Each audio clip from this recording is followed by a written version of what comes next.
Bonjour et bienvenue au balado UEC en ondes. Je m'appelle Coralie Rivet-Ducharme, je suis coordonnatrice à la mobilisation et aux relations associatives à l'Union étudiante du Québec.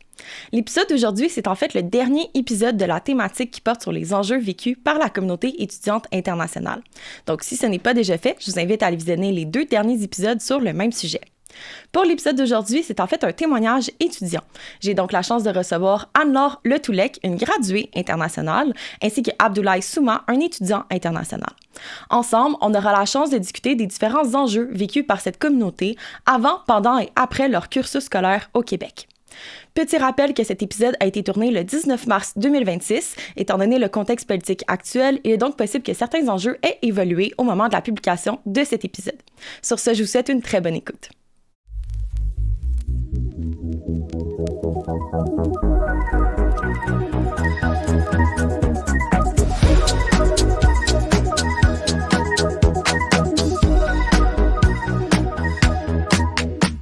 Bonjour à vous deux. Je suis vraiment contente de vous recevoir aujourd'hui à UEC en ondes. Vraiment contente que vous ayez accepté l'invitation. Donc, encore une fois, vraiment merci de vous prêter à cet exercice aujourd'hui avec nous pour venir parler un peu plus des enjeux vécus par la communauté étudiante internationale en mode témoignage, parce que vous êtes 2 personnes, justement, qui soient graduées ou étudiants internationaux.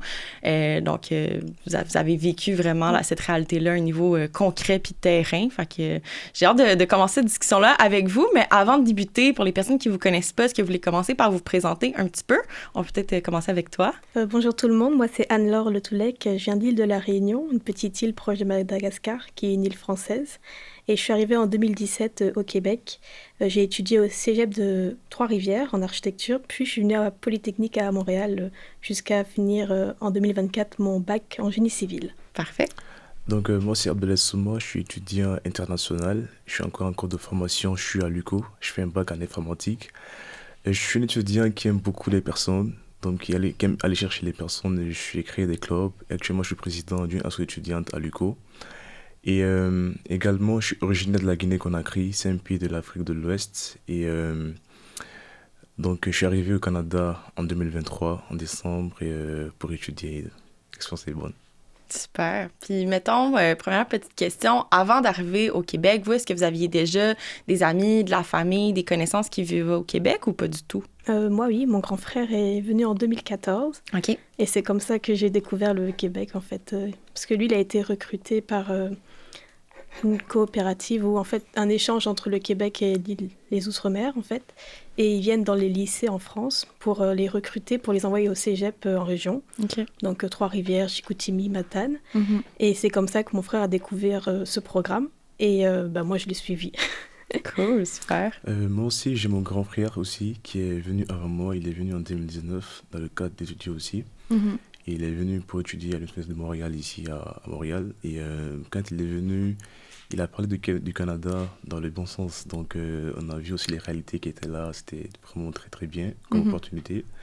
Du coup, on a suivi. Et là, je suis le deuxième. J'espère que les autres aussi vont me suivre après. Donc, c'est ça. Tu as d'autres frères, finalement, qui pourraient peut-être venir Exactement. aussi. Exactement. Ils sont aussi très enthousiasmés pour venir au Canada aussi pour étudier. OK, cool. Ouais. Mais c'est vraiment le fun d'entendre ça encore, que c'est vraiment, en fait, vos frères qui avaient des bonnes... Dans le 2 cas, en plus, c'est vos frères, fait que c'est quand même drôle, qui ont vécu des bonnes expériences puis qui vous ont influencé, finalement, à venir étudier au Québec. Est-ce que sans ça, est-ce que vous pensez que vous seriez venu au Québec ou est-ce que vous seriez peut-être resté dans votre pays? Est-ce que vous seriez été vers un autre pays? C'était quoi un peu la vision que vous aviez du Québec avant de venir, sinon? Moi, personnellement, je savais que si mon frère ne venait pas, je allais venir. OK. Parce que j'avais des bonnes ondes du Canada dans le sens général. Donc, c'est un pays qui favorisait beaucoup, je dirais, l'excellence, les opportunités, les gens qui savent faire les choses, donc le savoir-faire en vrai. Mm-hmm. Et sans compter aussi le fait que c'est un pays qui est reconnu sur le plan international en termes de formation et tout. Donc, moi, techniquement, c'était ma destination vraiment à venir après parce qu'il y avait tellement de bonnes ondes sur le Canada qu'il fallait que je vienne voir de quoi il s'agissait. Cool. Il y avait une bonne réputation sur le Canada. Sur le plan international, franchement, ça parle bien du Canada. Surtout au niveau des diplômes aussi. Des fois, on dit que, surtout d'où on vient, quand une personne vient du Canada, on dit que c'est quelqu'un qui a vraiment des bonnes études et il a beaucoup plus de chances pour s'intégrer après quand il revient dans son pays pour des meilleurs emplois et tout. OK, donc, cool. C'est intéressant comme vision. Ouais. Puis toi?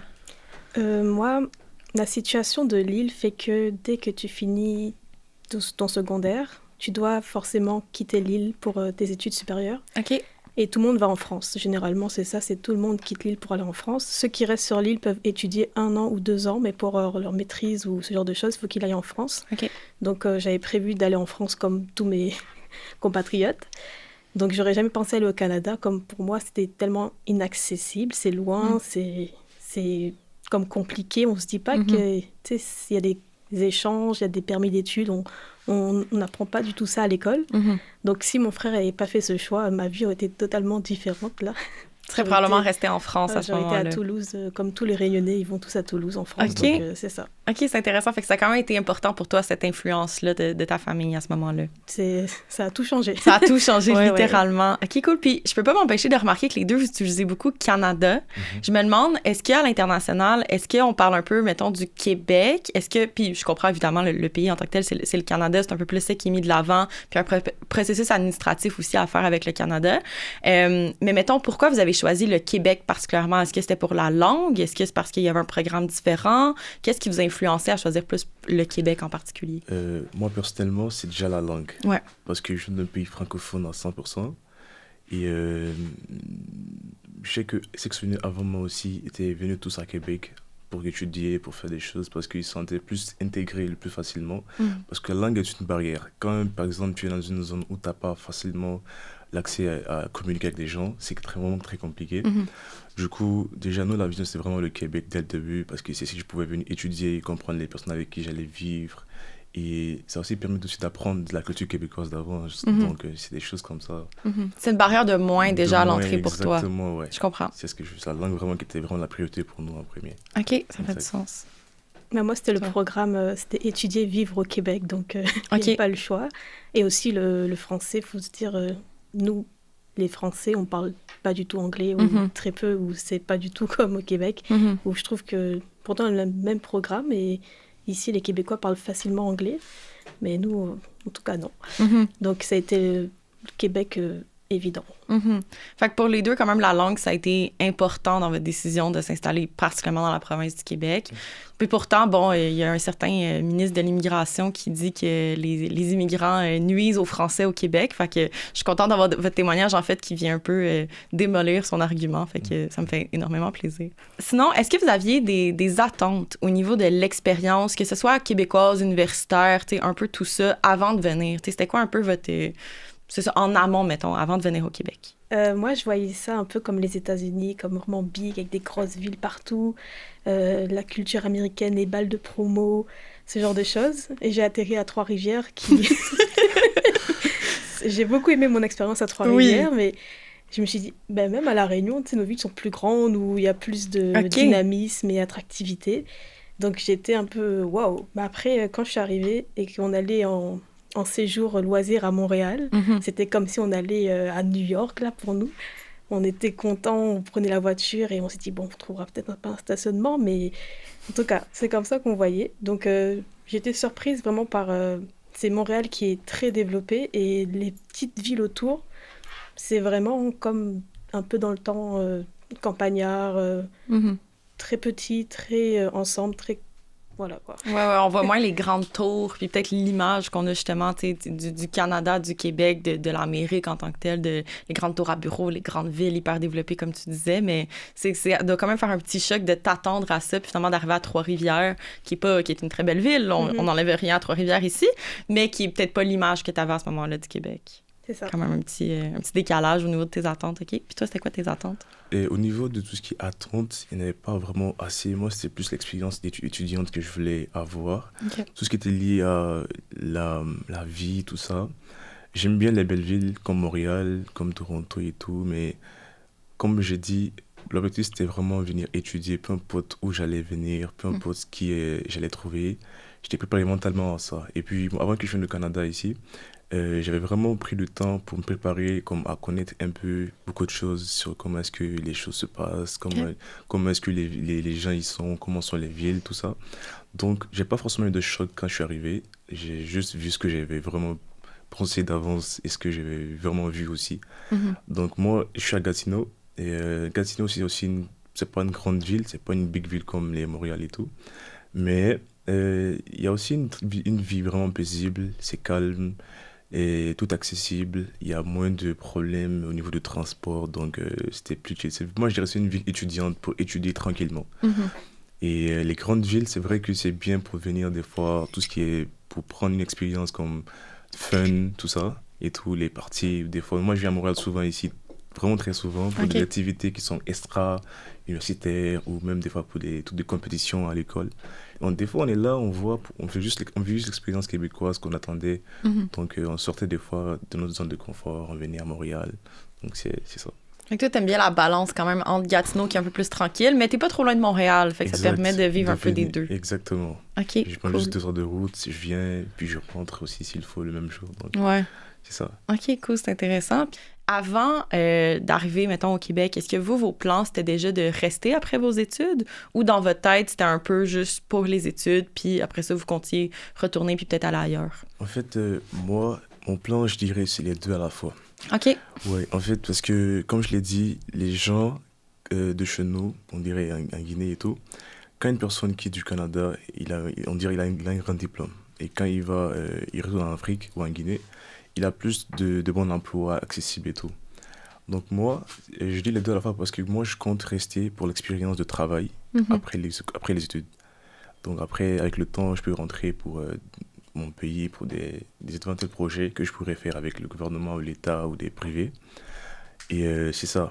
Mais vraiment, c'est pour un premier temps, étudier, finir, travailler comme au moins 5 ans d'expérience, Mhm. que je puisse avoir de la valeur en plus. Puis après, rentrer. Donc c'est ça. Mhm.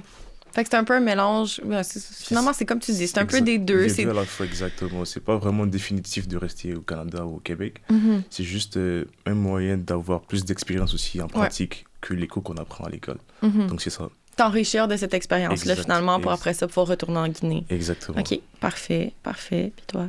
Bah moi, mon frère habite ici, il a 4 enfants qui sont canadiens et même lui est canadien. Mhm. Donc ça me fait quand même un ancrage au Canada et au Québec aussi. Donc je me vois, c'est sûr, jusqu'à ma citoyenneté.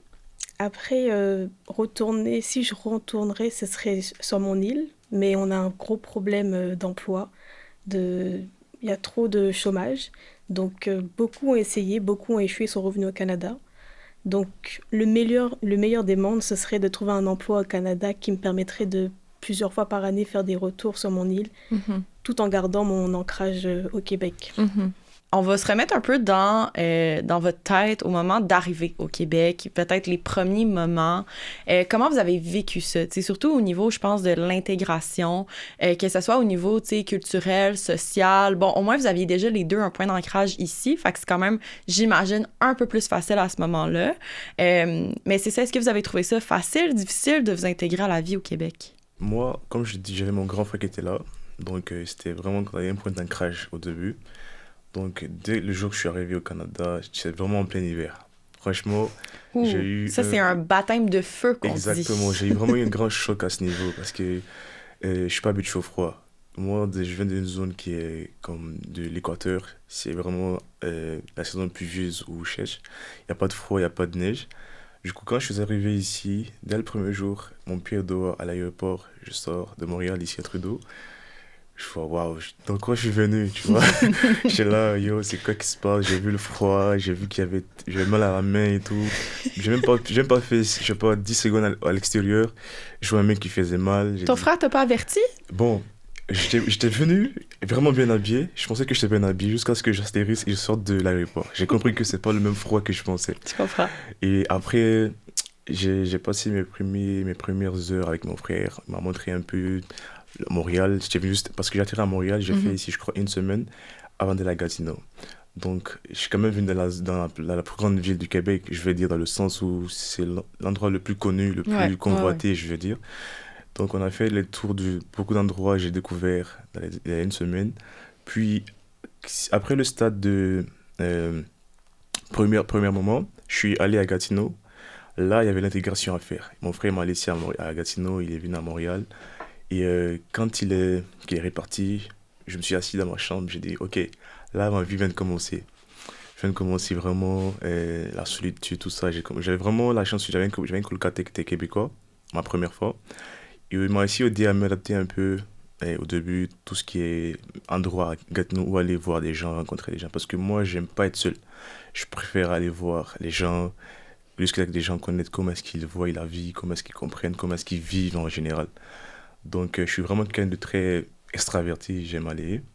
Du coup, à l'école, par exemple, on parle d'intégration, j'ai dès le début commencé à comme me renseigner sur les sciences étudiantes, par exemple, de l'informatique. J'ai commencé à apprendre qu'est-ce que l'UQO offre comme moyen pour les jeunes pour pouvoir, c'est plus comme l'intégration Mhm. étudiante internationale aussi, parce que des fois, on n'est pas forcément habitué à la zone dans laquelle on vit. On essaie de donner des moyens aux gens d'apprendre des choses de base. Donc, moi, j'étais curieux, j'allais voir les gens, les personnes qui étaient là pour nous aider. Donc, j'étais là, de parole à parole.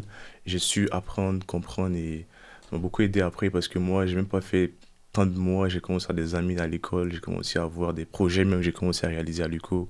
Donc, c'était bien. C'est intégré quand même facilement aussi, mais la colocation, t'as quand même un peu aidé, j'imagine, La là-dedans. colocation m'a aidé parce que, comme j'ai dit, avec un Québécois. Ouais. Et le Québécois, vraiment, on passait les soirées ensemble, Ouais. derrière la télé, on se discutait, on parlait de tout.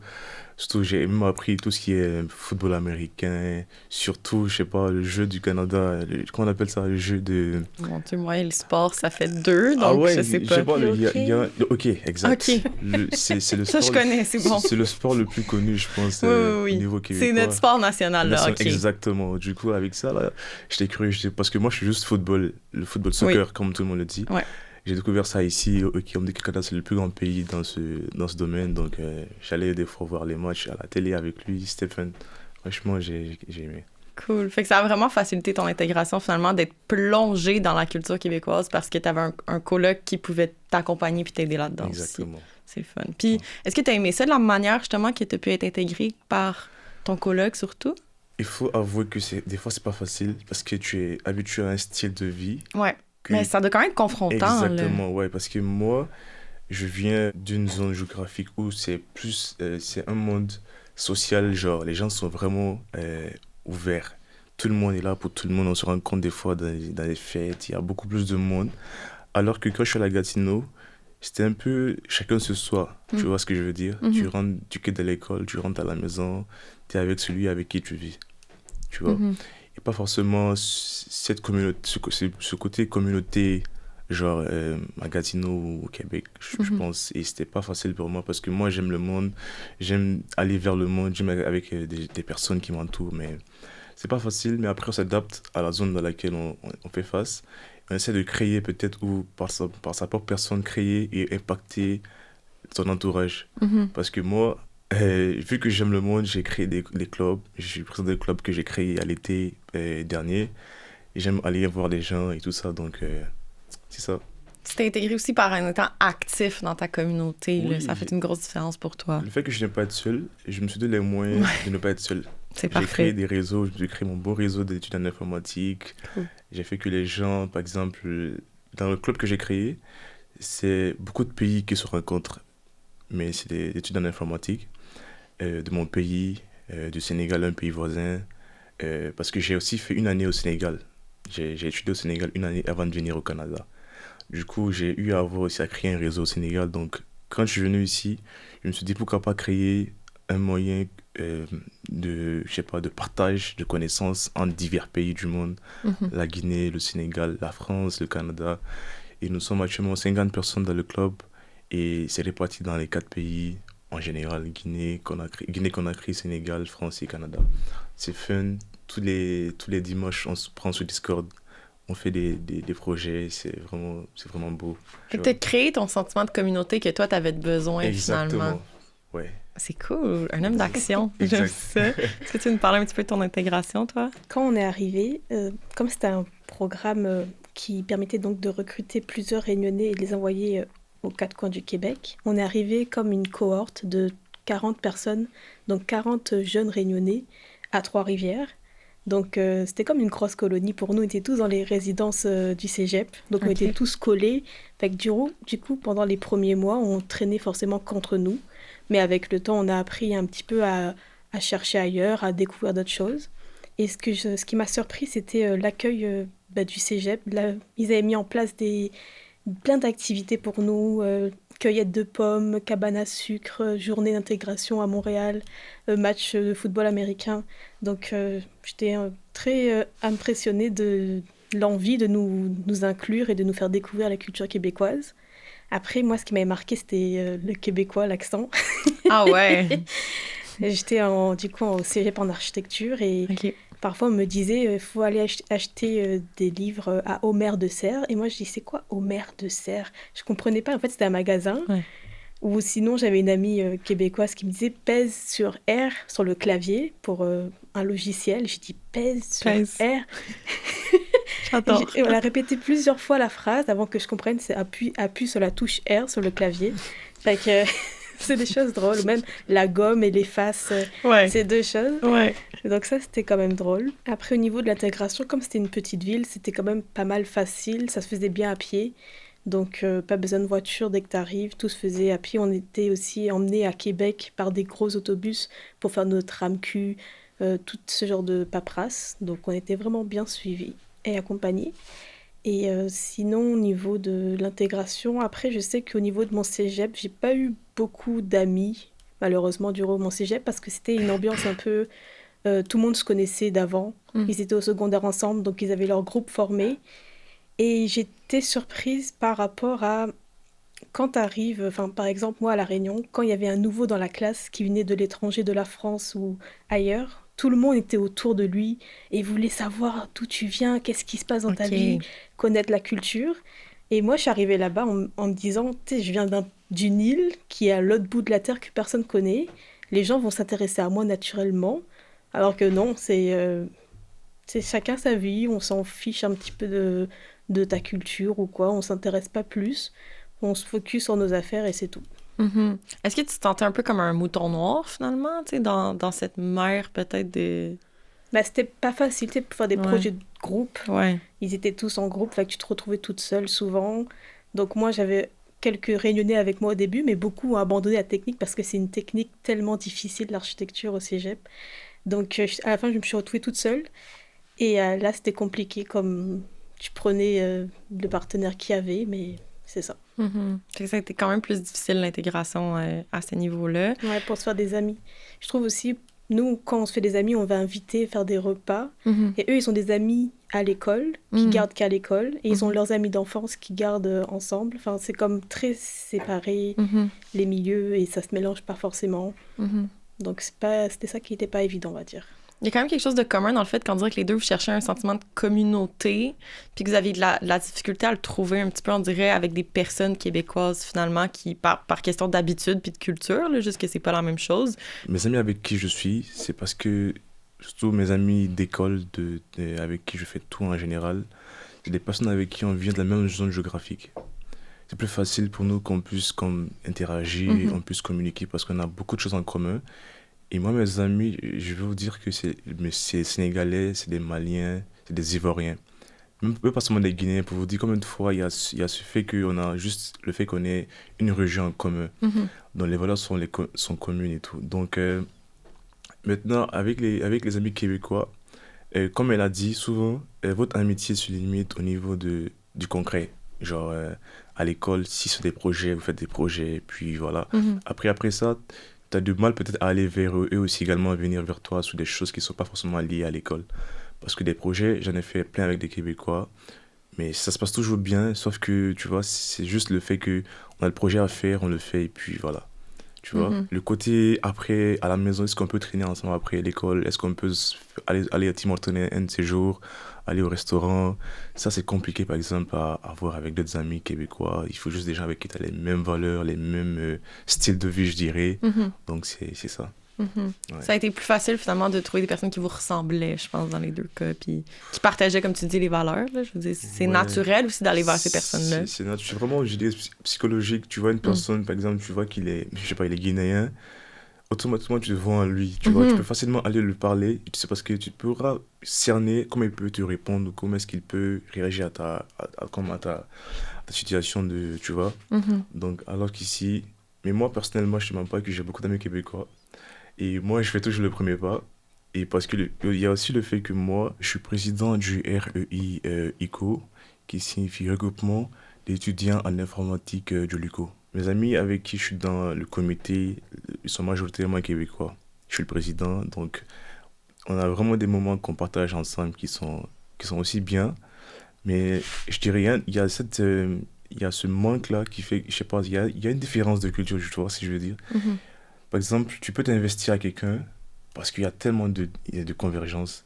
Alors qu'il y a des personnes, tu sens un peu ce petit truc, ce petit hic à chaque fois. Mm. C'est ce qui fait que c'est compliqué. Mais en général, ça va. On fait le maximum qu'on peut pour pouvoir s'intégrer avec eux, pour pouvoir les connaître plus. Moi, je me bats de mon côté pour m'adapter à comment est-ce qu'ils vivent, ils comprennent les choses. Et aussi, pareil aussi, également. Mais c'est intéressant de voir justement comment vous avez pu vous intégrer chacun dans vos parcours, dans vos milieux différents. Puis vous l'avez un peu les deux abordés, mais plus au niveau des services de l'université ou du cégep aussi dans ton cas. J'aimerais ça vous entendre un peu plus sur comment vous avez trouvé ça au niveau de l'intégration. Est-ce que, justement, il y avait des activités, des services d'accompagnement, de mentorat, etc., qui vous permettaient de plus facilement vous intégrer? Comment vous avez trouvé ça, cette expérience-là, au niveau de l'établissement scolaire en tant que tel? Ben, on avait un service de mentorat, mais je pense pas que je l'ai utilisé longtemps. Comme si ça clique pas avec ton mentor, ben, tu vas juste Ouais. plus jamais l'écrire et ça va se finir comme ça. Mais sinon, oui, on a eu beaucoup d'activités. À part, comme je t'ai dit, les cueillettes de pommes. Mhm. Cabane à sucre que tu as C'est ça. nommé, très québécois. Ouais. Euh, Au niveau de l'intégration, on n'a pas eu autre chose de plus. Il y avait, je pense, une journée culturelle où Ok. chaque année, je participais pour faire découvrir la Réunion. Mais sinon, oui, c'était pas mal ça. Trouves-tu que ça l'a aidé? Oui, quand même. Bah, quand tu arrives et que tu n'as aucun repère, Mhm. le fait qu'on te propose des activités, bah, toi, tu sais même pas que ça existe, la Mhm. cueillette de pommes ou la cabane à sucre. Donc, c'est sûr que ça nous a encouragés à y aller. Est-ce que tu aurais voulu plus? Est-ce que toi, est-ce que, mettons, tu penses à des services ou d'autres activités qui auraient pu être faites qui t'auraient facilité ton intégration, tu penses, au niveau de l'établissement? Je pense pas qu'ils auraient pu faire plus parce qu'il y avait une personne qui était dédiée à nous, à Ok. tous les étudiants étrangers. On pouvait l'écrire si on avait un problème même. Tu sais, tu partais en France, tu perdais ton passeport, tu n'avais plus ton permis d'études et tu étais capable de te répondre pour que tu puisses revenir au Mhm. Québec. Donc, je pense pas qu'on pouvait rajouter plus. Mhm. Je sais pas ce que tu en penses, toi. Mais moi, à l'UCO, il y avait eu beaucoup d'activités aussi d'intégration en ma première année. Parce que moi, je suis venu en janvier, j'ai commencé les cours en janvier. Le froid faisait que c'était pas facile de faire autant d'activités avec les étudiants parce que des fois, c'est difficile de ramener du monde. Mhm. S'il fait froid, les gens sont beaucoup à la maison. Mais l'UCO a fait son mieux, je dirais, parce que moi, je me rappelle, la première activité que j'ai assistée, franchement, j'avais beaucoup aimé. Mhm. On avait des vidéos qui expliquaient un peu l'histoire du Québec, des choses comme ça. Puis il y a eu de la musique, il y a eu beaucoup de choses. Donc, je dirais, moi, j'ai beaucoup aimé. Après ça aussi, il y a eu des activités qu'on fait souvent à l'UCO, c'est vraiment récurrent, c'est Saveurs du Monde. C'est un événement où comme les personnes volontaires qui viennent d'origine étrangère et même d'ici se retrouvent autour d'un projet commun, c'est-à-dire partager qu'est-ce que leur pays a comme valeur, qu'est-ce que leur pays a comme plus, tu vois. Et en général, à l'AGE UCO, ils font ça. Et quand ils l'ont fait l'année passée, j'ai vu tu sais, de la nourriture des autres pays d'Afrique, même que je connaissais pas. Par exemple, l'Algérie, il y avait leur couscous là que j'avais vraiment bien aimé parce qu'on pouvait aller faire le tour des stands de tous les Mhm. pays, on partait goûter. Au Québec, on a pris la poutine. J'ai mangé la poutine la première fois, c'était à cet événement. À l'événement. Exactement. Très cool. Donc, j'ai découvert ça là-bas. Depuis ça, tous les jours, je fais de la poutine pour, tu vois, pour essayer d'y m'intégrer. Oui. Mais après, j'ai arrêté parce que tu vas vraiment prendre du poids, tout ça. Oui, effectivement. Exactement. Donc, c'est ça. C'était vraiment bien. Je trouve que, comme elle a dit, les écoles en général, ils font l'effort de vous présenter un peu qu'est-ce que nous avons en fait, qu'est-ce que vous pourriez apprendre ici, qu'est-ce que nous avons comme, je dirais, valeur, tout ça. Mhm. Et moi, j'ai bien aimé. J'ai pas de mauvaise expérience de ça et ça continue au fil du temps. J'aimerais aborder avec vous un peu plus un aspect coût de la vie. Tu sais, en tant que tel, je pense, bon, c'est une réalité, là, on s'entend, qui est mondiale aussi. En ce moment, tout augmente, les prix de tout augmentent de façon très générale.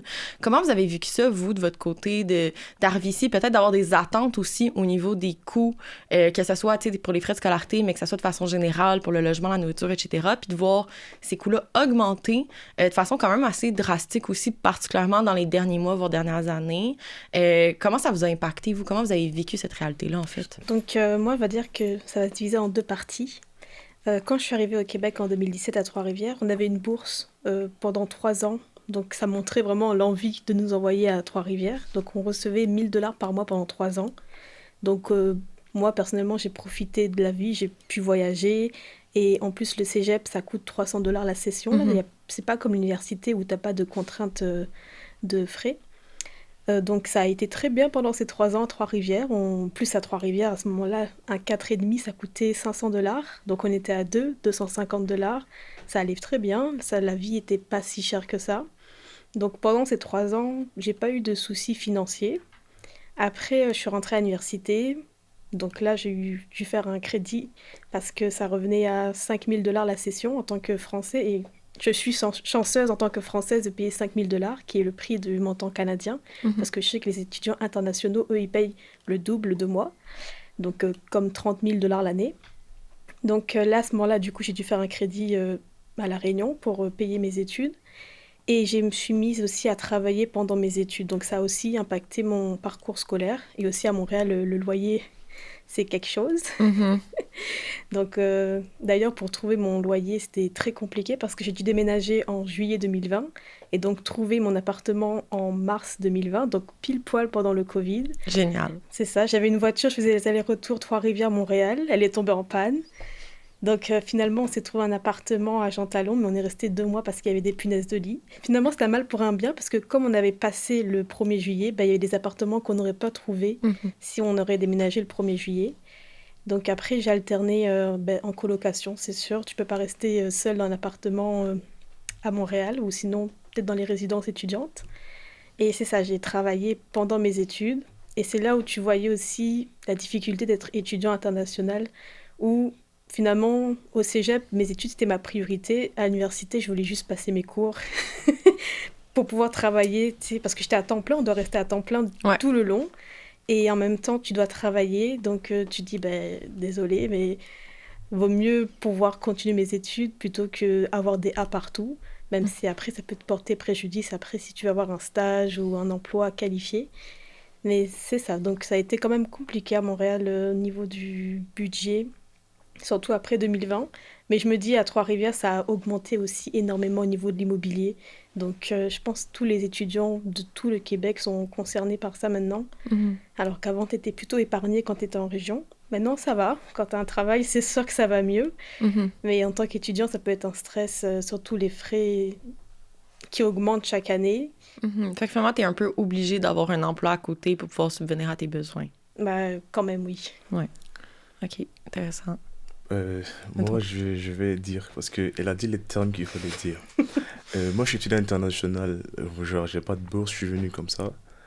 Et quand je suis arrivé au Canada, et au Québec, je veux dire, à UQO, j'avais quand même les moyens de couvrir la majorité de mon, comment on appelle ça, de mon programme. Donc, le coût en termes de prix. Pour la facture étudiante pour l'université. Exactement. Et je paye actuellement, du coup, environ 12 à 13 000 la session. Donc, pour les 4 mois. Du coup, les premières années étaient faciles. Je finis avec le montant qui payait même mon loyer au début.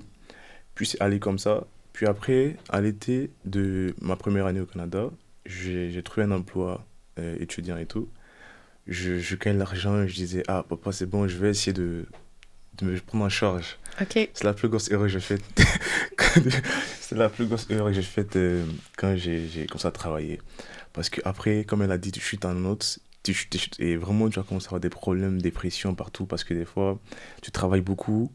Et beaucoup, je te parle même de 24 heures. Ça, c'est la limite, tu vois. Et plus tu avances dans ton programme, plus les cours deviennent compliqués. Et moi, je suis informatique, c'est vraiment pratique. Il faut que tu sois là. Tu fasses vraiment beaucoup de travaux pratiques après les cours. Donc, ça prenait quand même, je dirais, 15 heures de cours plus 10 heures de TD. La semaine, ça fait 25 heures. Dans la semaine, je faisais vraiment mes planifications pour que je puisse pas avoir de problème. Je m'organisais tout pour que je fasse le travail de côté, et aller au TD et suivre les cours. Mais franchement, le coût de la vie est vraiment très très élevé. Étant étudiant, il faut vraiment connaître des solutions à ce niveau. Tout le monde n'a pas forcément les moyens de couvrir ses frais d'études, surtout de 13 000 $ la session. Imagine tu payes 13 000 d'entrée, comment je dirais, en septembre. Moi, j'ai commencé en janvier. J'ai payé 13 000 en janvier, puis j'ai pris 13 000 en septembre, puis en janvier. Donc, à chaque fois, à la fin, tu te retrouves avec 80 000 dollars de frais d'études. Ça fait beaucoup. Tout le monde n'a pas les moyens. Même si on nous oblige de déclarer qu'on a des moyens de venir au Canada, on le déclare quand même. Mais c'est un pays vraiment c'est un pays comme, je dirais, la vie est chère, l'argent part vite, tu vois ce que je veux dire. Et si je travaillais pas, imagine, j'allais être combien de milliers de dollars pour ma formation au Canada. J'allais d'aller plus de 100 000 dollars. Parce que si je prends mon loyer que je couvre actuellement, si je prends le transport, si je prends la nourriture, tout ce qui est frais personnels pour ses propres soins et tout ça, c'est vraiment compliqué, tu vois. Mais moi, ce que je peux dire vraiment à tous ceux qui peuvent faire des bonnes choses, c'est de donner plus de bourses aux étudiants internationaux, je veux dire, parce que c'est vraiment compliqué pour des gens de se lever le matin, penser à leurs dépenses, comment est-ce que je vais payer mes cours, comment est-ce que... C'est vraiment beaucoup de pression. Moi, personnellement, j'ai pas ce problème, mais je connais beaucoup de personnes qui ont ces problèmes, et des fois, quand je les vois dans la souffrance, ça me fait de la peine de voir des gens dire, franchement, là, je suis arrivé au bout de mes efforts. Genre, ils sont à mi-chemin, imagine, ils ont déjà couvert comme 4 sessions. Maintenant, ils n'ont plus de moyens de continuer et des fois, d'autres peut-être ont la chance d'avoir des créanciers qui peuvent donner de l'argent et tout, mais d'autres n'ont pas la chance, donc c'est pas évident. Puis, tout ce qui est lié maintenant au coût de la vie ici au Canada, tout ce qui est... il faut savoir que moi, je suis venu en 2023, en décembre. Je sais que les choses ont progressé en termes de coûts. Et à l'UQO, par exemple, on fait des projets je sais pas, on veut faire des projets d'aide aux étudiants, tout ce qui est pour la nourriture, banque alimentaire et tout. C'est des bonnes initiatives qu'il faut plus multiplier dans les universités parce que des gens ont du mal à cuisiner, des gens ont du mal à faire beaucoup de choses parce que imagine, tu travailles tellement que t'as pas le temps même de faire des choses pour toi-même. Tu vois, il faut que les universités qui aient des programmes d'aide aux étudiants dans le sens général, pas seulement internationaux, mais qui ont des problèmes de survie. Tu vois, donc c'est des choses comme ça qu'il faut mettre en valeur et qu'il faut beaucoup prôner, faire des combats pour ça. Donc c'est ça. Voilà. Puis mettons, de façon générale, au niveau de vos frais de scolarité, en fait, est-ce que vous avez remarqué, est-ce que vous avez vu, vous, une augmentation de ces frais-là pendant votre parcours à vous? T'sais, est-ce que vous avez payé le même montant votre première année versus dernière année ou ça l'a augmenté avec le temps? Moi, personnellement, ça a augmenté. De beaucoup? Je dirais de 1 000 $, ouais. 1 000 $ par session? Pas par session, mais comme j'ai eu une session où c'est monté à 13 000. Avant, je payais 12 000. OK. Avec mes 5 cours, parce que je suis vraiment à temps plein à chaque fois. Du coup, pour mes 5 cours que je prends, je pense que j'ai payé la première session comme 11 000 et quelques, comme 12 000, quand je prends le montant approximatif. Après, la session passée, je pense que je suis monté à 13 000. Donc, jusqu'à la fin, ce sera 13 000. Donc, il y a quand même cette variation qui s'est passée à mi-session, à mi-formation et tout. Et c'est pas évident, des fois, tu es surpris de ça et les parents, ça va vraiment, les gens, même s'ils peuvent le faire, ils disent, mais pourquoi est-ce que ce montant a augmenté? Pourquoi est-ce que c'était pas ce qu'on s'était dit, tu vois? Ça fait quand même un petit hic là et c'est pas bien. Mais exactement, tu sais, puis je pense même le mot que tu as dit, c'est pas ça qu'on s'était fait dire, tu sais, c'est important parce que c'est un peu un contrat finalement, tu sais, que t'as quand t'arrives ici de dire, OK, je vais étudier ici pendant X nombre d'années, je m'attends à ce que ça coûte tant, puis je dois même montrer mes preuves de capacité financière pour pouvoir payer ce montant-là. Après ça, si le montant augmente, maudit, c'est pas juste, c'est pas équitable finalement, tu sais. Puis ça, ben, quand on a dit ça, en fait, au ministère de l'Enseignement supérieur l'an passé, c'est une association étudiante qui nous avait dit « Hey, les frais des personnes étudiantes internationales augmentent entre les sessions. » Quand on a dit ça au ministère, ils n'étaient même pas au courant que c'était possible. Eux, ils pensaient que c'était comme un contrat justement établi puis que tu avais un montant établi.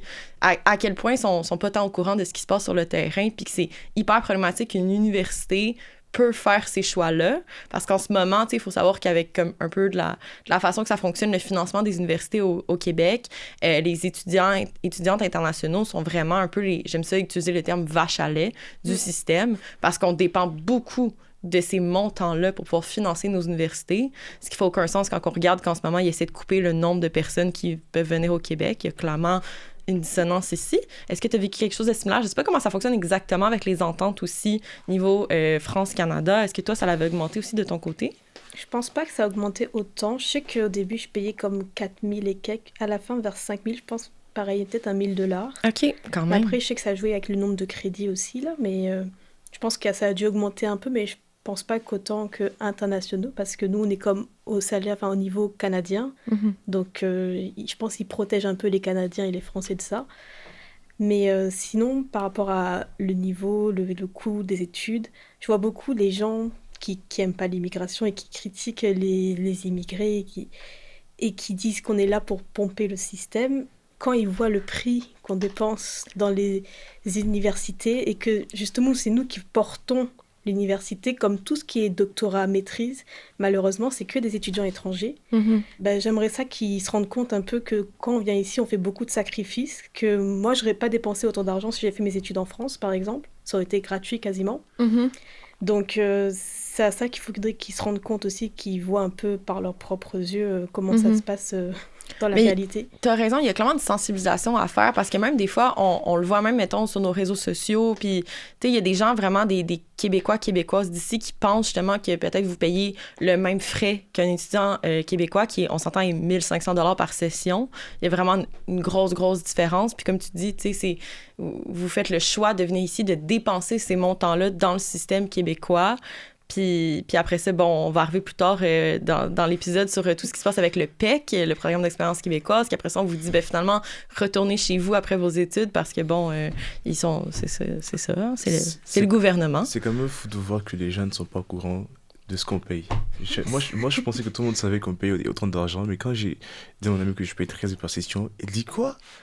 Où tu trouves autant d'argent pour que tu payes tes cours? Non, c'est ça, parce que quand même, nous, on chiale un peu que c'est cher de payer 1 500 $ par session. Puis, tu sais, honnêtement, quand t'as pas d'aide parentale, bon, c'est quand même pas donné, on va dire.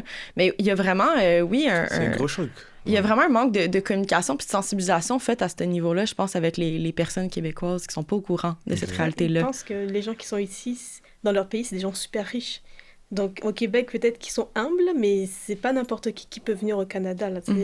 C'est vraiment un sacrifice. Parfois, il y a des familles entières qui réunissent l'argent pour l'envoyer. Exactement. Donc, pas prendre ça à la légère et comme nous faire passer pour des gens qui veulent profiter du système.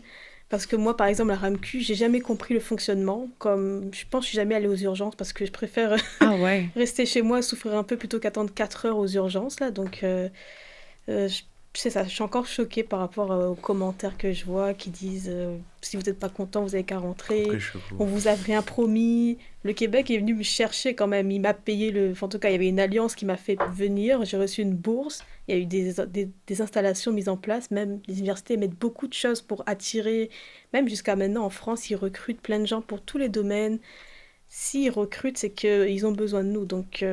Il y a des nouvelles missions, il appelle ça des missions, là. Il y a des nouvelles missions qui sont prévues, je pense à l'automne, si je me trompe pas, pour aller chercher plus de personnes encore là. Mais en ce moment, on dit aux gens de quitter le Québec. Exact. Ça fait aucun sens. Aucun sens, parce que moi, quand j'étais en processus de venir au Canada, je fais tellement de publicité sur venir au Canada, c'était incroyable. Donc je me dis, peut-être que c'est le moment pour moi d'aller au Canada. J'ai vraiment commencé mes cours au Sénégal en vrai. Comme elle a dit des fois, il y a des personnes qui ne sont pas peut-être trop d'avis de voir d'autres étrangers venir au Canada. J'ai aussi des moments un peu frustrants, des personnes qui disent des propos qui ne sont pas peut-être les plus bonnes possibles, tu vois. Je pense qu'on a une fois fait une manifestation à Luco pour le PEC, dans la rue, là. Quelqu'un nous a dit « Rentrez chez vous, vous n'êtes pas content ». C'était vraiment une parole qui m'a beaucoup offensé, tu vois. Et après, ça passe. On est plus fort que ça. Donc, on a tellement de problèmes qu'on se demande tous les jours, tout ce qui est problème de survie au Canada, parce que c'est quand même compliqué de payer son loyer, étudier, travailler, maintenir ses moyennes, parce que la pression d'avoir une bonne moyenne aussi, pour qu'on puisse se vendre après dans le marché du travail, c'est quelque chose. Donc, on a vraiment... beaucoup de poids retard sur quelqu'un qui fait une étude normale et qui doit aller après travailler. On doit être déjà à la hauteur en termes de connaissances. Également aussi se battre pour être, comme je dirais, pour survivre au Canada. Survivre dans le sens où il faut prendre ses factures, payer ses factures à temps, faire tout à temps. Et puis on n'a pas de parents ici, tu connais, donc c'est comme ça. Ouais. C'est vraiment intéressant. Puis, tu sais quoi, je vais embarquer tout de suite dans le sujet plus d'actualité politique, on va dire, qu'on a abordé un peu dans l'épisode d'introduction pour, encore là, les personnes qui connaissent moins ça à la maison, comment ça fonctionne. On a essayé de vulgariser ça le plus possible. C'est un gros sujet. On pourrait parler de ça pendant des heures et des heures. On va essayer de se limiter le plus qu'on peut dans le cadre de l'épisode ici. j'aimerais ça parler un peu avec vous au niveau du PEC, justement, du programme d'expérience québécoise, qu'on a parlé un petit peu, qui avait d'abord été gelé en 2024 par le ministère de l'Immigration, qui a ensuite été aboli finalement dernièrement. Vous, est-ce que ça vous a impacté directement? Est-ce que vous comptiez appliquer sur le PEC? Est-ce que c'était dans vos réflexions? J'aimerais ça vous entendre sur ça. Bah moi, c'est comme ça que je vous ai connu. C'est parce que je suis partie manifester la première journée avant que ça prenne l'ampleur, là, avant que les gens ils se rendent compte. J'avais rencontré des gens de votre association et j'avais raconté mon témoignage au haut-parleur parce que mon histoire est tellement drôle et triste à la fois. Ça fait bientôt 9 ans que je suis au Canada et j'ai même pas une résidence permanente parce que j'ai étudié pendant 3 plus 4, environ 7 ans de ma vie. Et bien sûr, quand j'ai terminé mes études, c'était 1 mois après la mise sur pause du PEC. Donc, je suis totalement impactée par le PEC. Donc, ensuite, j'ai gradué en décembre 2024. Donc, jusqu'à juin 2025, on avait espoir que ça réouvre. Ouais. Finalement, non. Oui, parce qu'ils vous ont fait attendre au moins 1 an en avant disant... de dire non. Donc là, après, ils ont mis en place le PSTQ. Ouais, mais déjà, avec... quand je suis arrivée en 2017, déjà en 2019, il y avait déjà cette envie d'annuler le PEC et on avait commencé à manifester. Finalement, ça ne s'est pas fait. Donc, on était déjà sur une balance un peu compliquée au niveau du PEC et du Premier ministre, enfin, gouverneur en place. Et du coup, en juillet 2025, ils ont commencé à dire qu'il y aura le PSTQ. Donc là, j'ai ouvert mon compte Arima, comme tout le monde. J'ai fait ma demande. Il y a eu les premiers tirages. J'ai pas été tirée au sort. Alors que j'ai 2 diplômes, dont un qui est dans un domaine très demandé, le génie civil. J'ai fait Bien sûr, j'ai eu les tests de français à faire. Alors que j'ai étudié toute ma vie en français, je parle français, j'ai dû payer $400. Ça n'a aucun bon sens, effectivement. Pour faire les tests de français. J'ai ma famille ici, j'ai mon frère ici qui a des enfants ici. Donc, au niveau des pointages à RIMA, j'étais comme beaucoup vraiment élevée. Et ça m'a pris, parce que j'ai été tirée au sort en décembre, finalement, quand on dirait qu'il a voulu faire un soulagement en voyant 2000 invitations d'un coup en décembre. Donc j'étais chanceuse parmi ces gens qui ont été invités.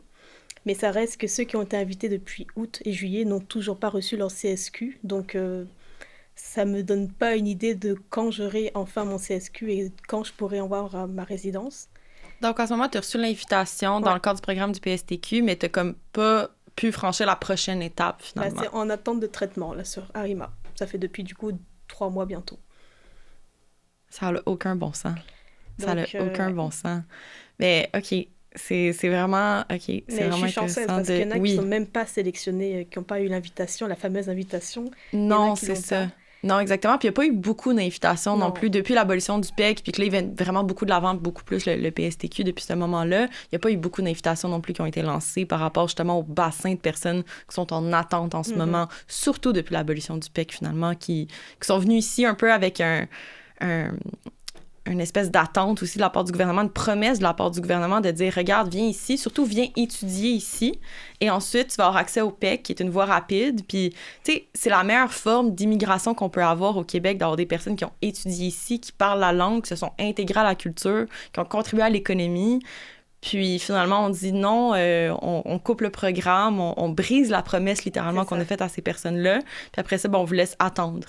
Sans cesse. Puis ça doit être difficile aussi de vivre dans cette incertitude-là tout le temps. Oui, c'était horrible. En plus, avec tout ça, c'était vraiment... L'année 2025, c'était compliqué. Il y avait la mise en place du test de français, où tu devais le faire pendant une période précise, sauf que tout le monde s'inscrivait sur le test, donc avoir un créneau impossible. Donc ça, c'était un premier stress. Après, il y avait aussi le nombre d'heures de travail que tu pouvais travailler à côté de tes études au début. C'était parce qu'il y avait une loi qui avait été mise en place, comme pendant le Covid, pour qu'on puisse travailler sans limite, parce qu'il manquait des travailleurs et tout. Finalement, ils ont réduit ça à 20 heures, puis ils ont remonté à 24 heures. Moi, j'étais là avec mon employeur qui disait à chaque fois, tous les 3 semaines, « Ah, ben change ça, ah, ben change ci. » Il ne comprenait plus. Donc, il y a beaucoup de choses à gérer, plus l'abolition du PEC, et c'était pas évident. Et le PSTQ, c'est quelque chose qui est instable. Il y a des gens qui ont été tirés au sort alors qu'ils avaient un pointage plus bas. Il y en a qui sont pas tirés au sort alors qu'ils ont un doctorat, on ne sait pas. Donc ça met une incertitude. Moi, je sais qu'après mes études, après ma graduation en décembre, je suis partie 2 mois à La Réunion pour souffler un peu. Et là-bas, je me suis dit, n'empêche, Là, je vais rentrer au Québec alors que ça se peut ils ne veulent même pas de moi. À La Réunion, on est bien aussi quand même. Est-ce que tu as hésité pour de vrai à rester là-bas? Parfois, je me suis dit, vas-y, je lâche tout, je reviens Ah habiter, ouais, il y a hein. la mer, il y a la famille. Pourquoi je vais souffrir au Québec alors que... Après, je me suis dit, non, j'ai quand même passé 8 ans de ma vie, j'ai 2 diplômes, Mais oui, tu as investi de j'ai envie de l'argent, du temps, l'argent, des du temps. ressources. J'ai dit, non, on va se battre, on va retourner. Ça prendra le temps que ça prendra, mais on y croit. Ça permet que tu es ici aujourd'hui. Ouais. Fait que je suis contente finalement que tu as pris cette décision-là. Mais ça n'a pas de bon sens, honnêtement, de. T'sais, on dirait qu'ils réalisent pas qu'il y a des vies humaines derrière ça. Il y a des personnes qui ont mis sur pause leur vie ailleurs, qui ont tout abandonné. T'sais, des fois, il y a des gens qui arrivent ici qui n'ont pas de famille, qui n'ont pas d'amis non plus ici. Là. Ils arrivent littéralement comme, excusez l'anglicisme, un clean slate, un peu. Ils recommencent un peu à zéro en arrivant ici. Puis finalement, se faire briser cette promesse-là en plein visage, là, c'est un peu difficile, j'imagine, à vivre. Est-ce que tu veux nous parler un peu de ton expérience à ton niveau? Mais moi, je suis encore aux études d'abord, j'ai pas forcément ces problèmes qu'il est en train d'aborder. Mhm. Mais j'ai vraiment eu les échos des personnes qui étaient comme en phase de... qui ont fini d'étudier, qui ont gradué même, qui devaient postuler pour le PEC. J'avais un ami guinéen même que je connaissais, qui m'avait annoncé qu'il ne pouvait pas forcément postuler pour le PEC parce qu'il y a eu l'abolition récemment de la loi. Et cela fait de la peine parce que, tu sais, chacun a des plans de vie différents. Par exemple, lui, il avait vraiment l'envie de rester au Québec. Il vit avec sa famille, fonder une famille ici, tu vois, travailler. Et quand il a eu la nouvelle, c'était vraiment choquant parce que tous ses plans de vie, tout son investissement qu'il a mis dans les études ici, parce qu'il paye comme moi 13 000 dollars pendant 6 sessions, c'est beaucoup d'argent.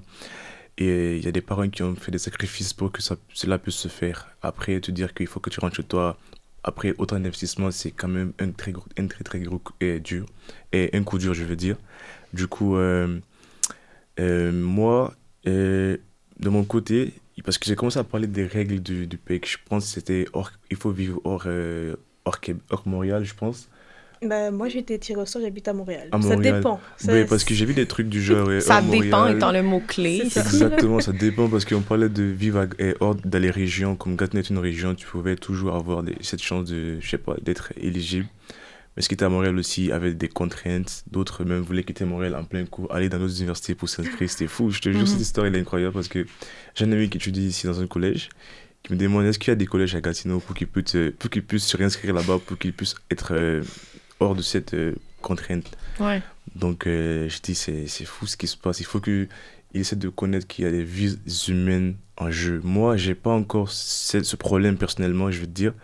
Mais si ça avait été moi, je dirais que j'allais vraiment avoir un très, très coup dur. Parce que, imagine, mon énergie a été investie, mes efforts, mon sacrifice, les manques de sommeil que j'ai passé pour que je puisse être le meilleur. C'est quand même difficile. Et il faut qu'il essaie de voir que cela affecte négativement, comme on appelle ça, l'expérience des gens au Québec. Après, les gens diront que le Québec, c'est pas forcément ce que les gens y pensent. Il y a ça qui se passe, c'est pas forcément ce qu'ils vendent comme image à l'international. Et l'image compte beaucoup. Si les gens vendent l'image d'une région, d'un pays dans le mauvais sens, ça va beaucoup avoir des impacts d'immigration qui représentent beaucoup comme un socle ici au Canada. L'immigration, c'est vraiment quelque chose qui représente un moyen, je dirais, pour le profit, pour l'échange culturel, beaucoup de choses. Donc, si les gens ont une mauvaise image du Canada, c'est pas bien. Il faut qu'ils essaient de trouver des solutions qui partent dans le sens où il faut qu'ils respectent leur choix et leurs décisions qu'ils ont prises auparavant, ou pas qu'ils prennent, comment je dirais ça, la vie des gens comme un jeu. C'est vraiment un sacrifice de vie, que cela compte à leurs yeux, que c'est pas forcément leur combat politique qu'il faut mettre en avant. Il faut vraiment mettre aussi en avant le côté humain aussi. Donc, c'est ça. Ouais. Puis au niveau de l'image aussi à l'international, ça m'intéresse de savoir, est-ce que vous avez eu de la rétroaction de comment maintenant le Canada, le Québec est perçu à l'international depuis ces décisions-là politiques? Est-ce que ça s'est aggravé finalement, cette réputation-là? Mais moi, dans mon pays, beaucoup de personnes ont stoppé leur demande déjà, comme demande de visa ou tout ça. Beaucoup se sont découragés. Il y a des amis qui devaient venir aussi me rejoindre ici pour étudier à l'UQO. Beaucoup de gens ont été refusés en fait. Ont été refusés, ont eu des refus de visa. Donc, mes amis qui avaient postulé pour le Canada, beaucoup avaient comment je dirais, tout ce qu'il fallait pour qu'ils puissent être admis pour avoir un visa pour le Canada et pour le Québec. Mais après, ils ont été refusés. Et d'autres qui voulaient postuler aussi se sont découragés. Ils se sont dit, pourquoi je viens dans un pays où, par exemple, la chose pour laquelle, je dirais, comme la résidence permanente et le papier, le passeport, tout ça, la raison pour laquelle je vis au Canada, c'est peut-être ça. Si cela a été aboli, pourquoi je viendrais pour souffrir? Non. Mhm. Et aussi, la campagne ils ont faite pour que les gens y viennent. Ils ont vendu l'image du Canada comme étant le pays de référence, le pays de l'acceptation, le pays qui accepte tout le monde, peu importe ton origine, peu importe d'où tu viens. Donc, cela mais juste montre tout l'opposé de ce qu'ils ont dit. Ils ont vendu du Canada et du Québec surtout aussi. Mhm. Voilà. Donc, c'est ça. Ouais, fait que vraiment, on voit finalement qu'il y a une différence au Il y a terme une de différence réputation. de réputation parce que la réalité n'est pas ce que l'on vit.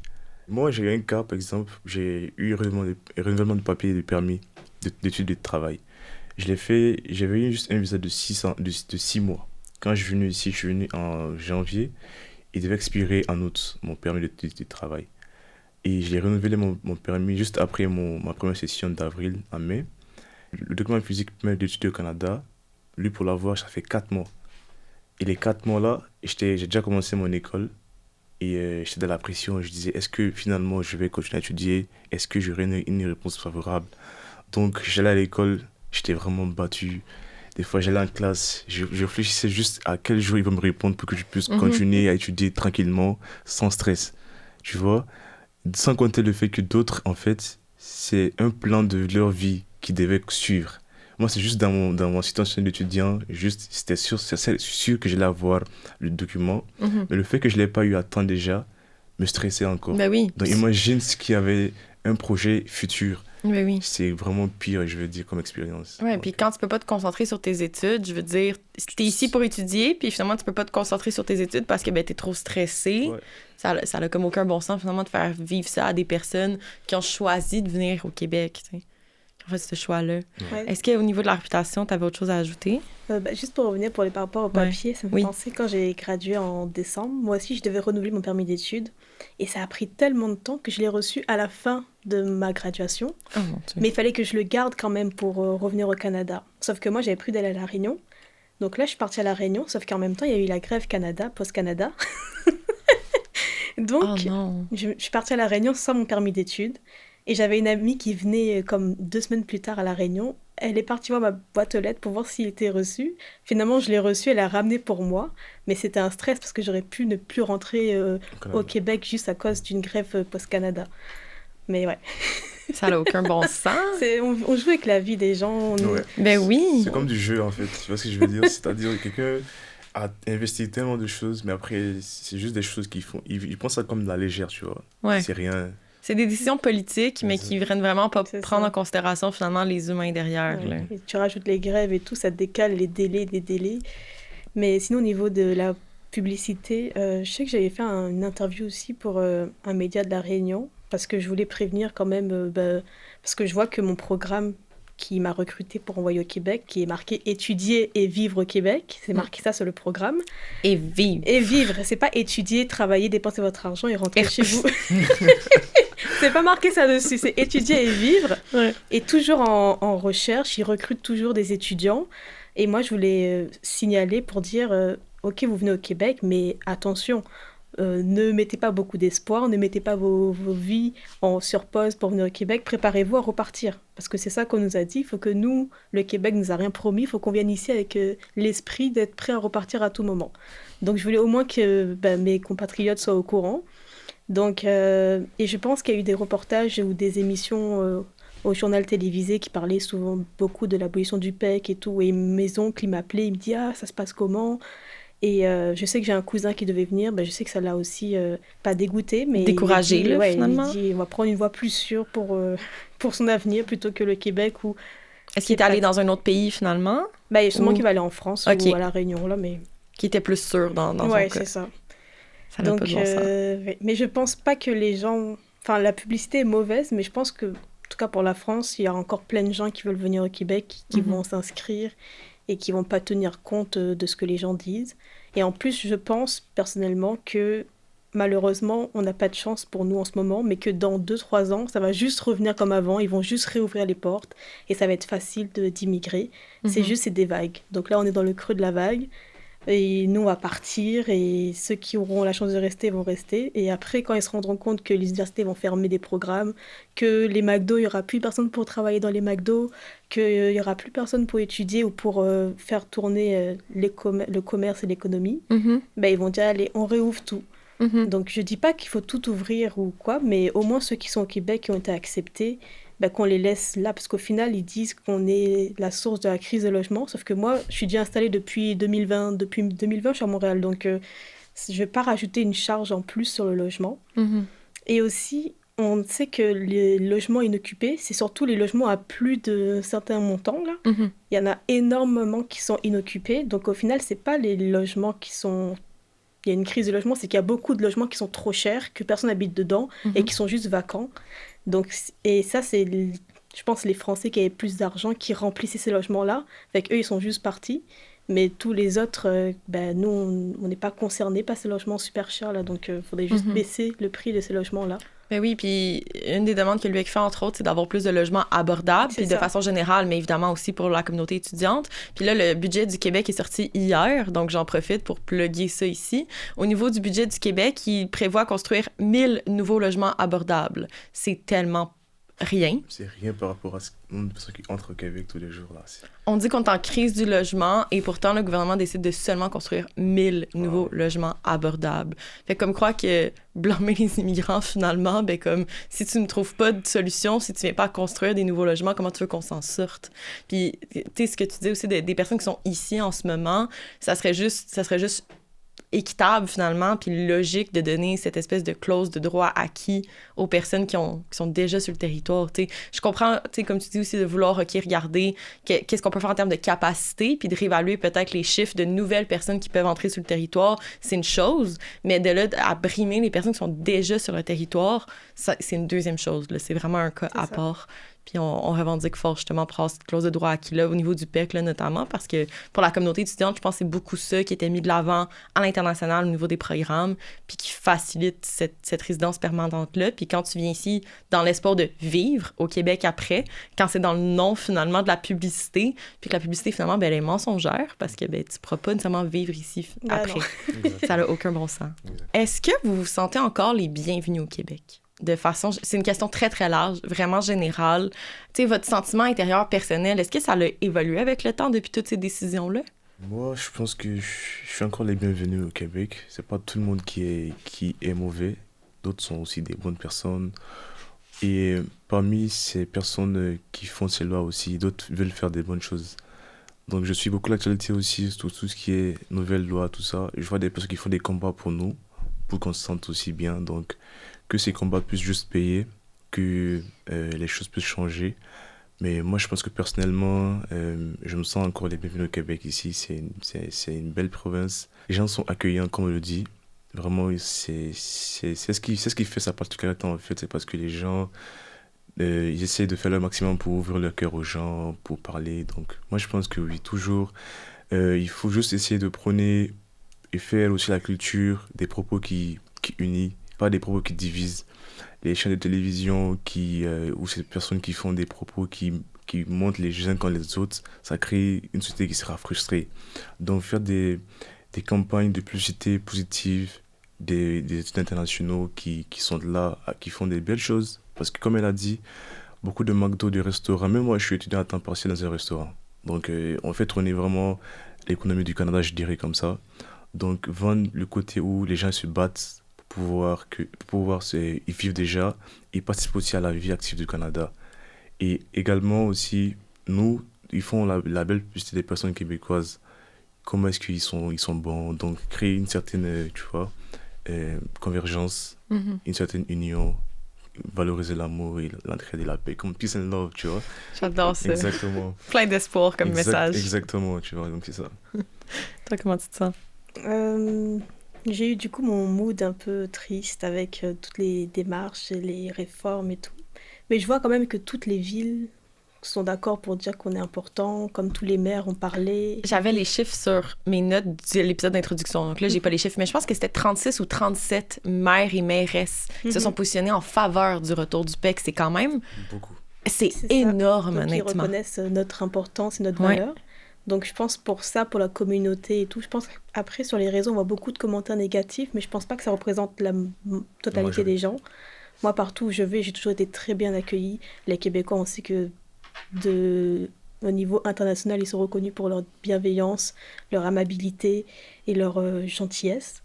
Donc je pense pas qu'on ait plus les bienvenus. Je pense juste que c'est les mauvaises personnes qui parlent trop fort sur les réseaux, qui sont mis en avant malheureusement.